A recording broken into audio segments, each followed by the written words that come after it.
Hi family, my name is Melissa. I was born in Winchester, Kentucky. It's a small town in Kentucky.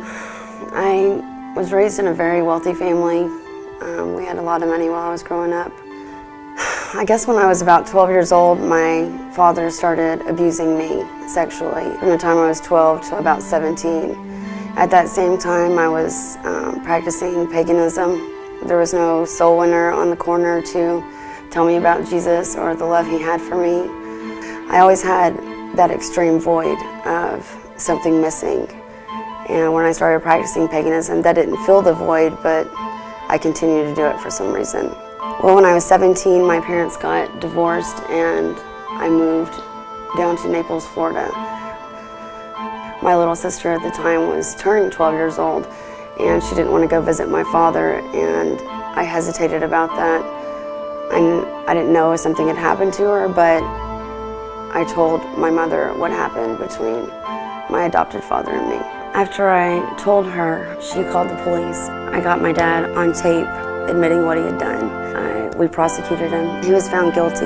That was really hard because, I came from a really small town and I don't think anybody believed me. People thought I was after my father's money.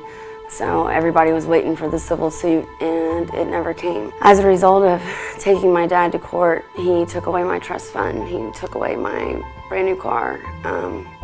But it was all fine because I knew that nothing would ever hurt my little sister. She did wonderfully in school. She never did any drugs. She was never promiscuous, anything like that. Until she was 18, somebody raped her. And I felt like it took away everything that I had sacrificed and done for her. Some guy just came along and took it all. After that, she started stripping, she started selling ecstasy, so I could tell the immediate difference quickly.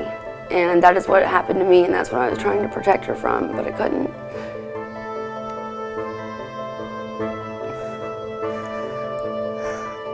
After my dad took away my car and my trust fund, I didn't have money to go to college. My dad was a retired command sergeant major in the Army, and he definitely didn't want any of his daughters going into the Army, so that's exactly what I did. After basic training, I went to Colorado Springs, which is a beautiful base. I got to do so much while I was there. I loved the Army, and it challenged me every day, and I felt like I was again feeling this void of wanting to be a part of something bigger than myself, wanting to make a difference, wanting things around me to change. I got deployed to Bosnia in, I think it was 2000, and while I was over there, it was an 8-month deployment. I worked at NATO headquarters, and I was the executive assistant for the chief of staff in Tuzla.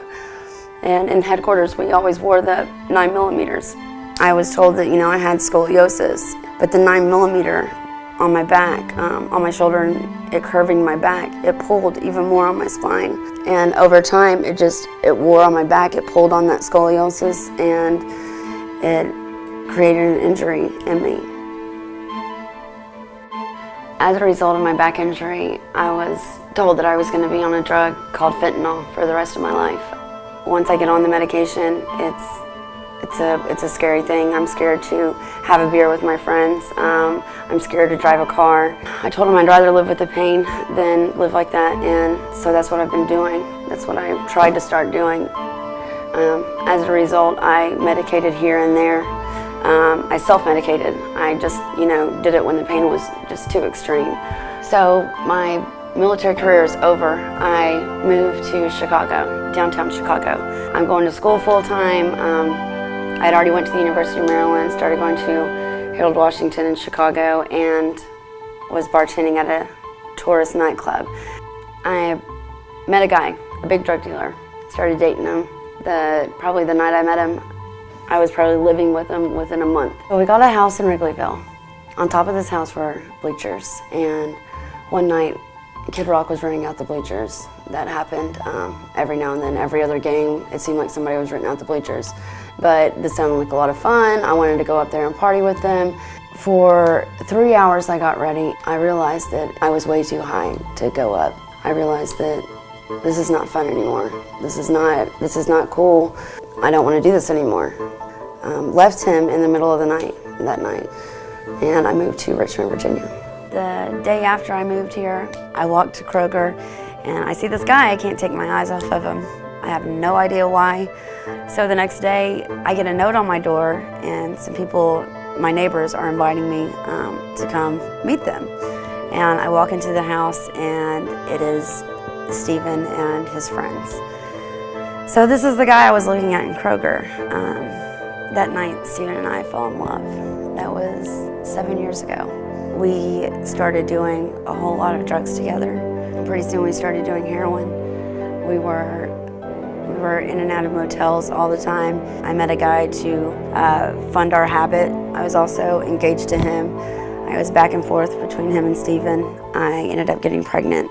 Stephen wouldn't find a job, so I left him. I left him for the other guy with all the money. So Stephen didn't have my support anymore, and he moved out of the recovery house, and he came to the Rock. He had been here for about 3 months. He kept leaving the House of Ball to come get me and persuade me to come here. But he invited me to church, and I came every now and then. I would come halfway in between the sermon, sneak in the back doors in the back and sit right there on the bleachers by the snack stand. And I would leave to go shoot heroin in the bathroom while I was pregnant. After I had Bethany, I was told I couldn't keep her. So Stephen and I, we picked up parents for her.